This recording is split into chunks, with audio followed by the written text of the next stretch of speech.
இந்த சந்திர தசை 4ஆம் அதிபதி தசை, அதாவது சுகஸ்தானாதிபதி தசை. இந்த தசை அபரிவிதமான வளர்ச்சிகளை கொடுக்கக்கூடிய தசை இந்த மேஷ ராசிக்கு. 15 வயசுலேருந்து படிக்கிற காலகட்டத்தில் சந்திர தசை வருது. உங்களுடைய அப்பா அம்மாவுக்கு அவங்க ஒரு தொழில் பண்ணுறாங்கன்னா அந்த தொழில் நல்லாயிருக்கும்.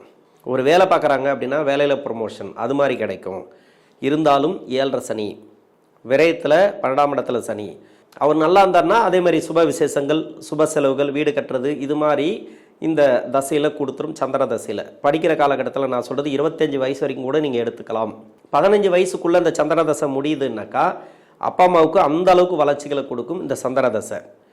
நல்ல ஒரு வளர்ச்சி, வீடு கட்டுறது, ப்ராப்பர்ட்டி சேர்க்க, ப்ரொமோஷன் கிடைக்கிறது, அவங்களுக்கு அவங்க தொழிலில் இருந்தாங்கன்னா அந்த தொழில் வளர்ச்சி அது மாதிரி கொடுத்துரும். இந்த நேரங்களில் 21 வயசுக்கு மேலே இப்போ வெளிநாடு சம்மந்தப்பட்ட வேலைக்கு நீங்கள் ட்ரை பண்ணிங்கன்னா இப்போ சந்திர தசையில் போயிடலாம். 7.5 சனியில் கன்ஃபார்மாக நீங்கள் வெளிநாடு போவீங்க. வெளிநாடு போய் சம்பாதிக்கக்கூடிய சூழ்நிலைகள் ஏற்படும். அந்த வெற்றி வாய்ப்புகளை கொடுக்கும். இது வரைக்கும் நீங்கள் ட்ரை பண்ணியிருந்தீங்கன்னாக்கா இப்போ வெளிநாடு போவீங்க.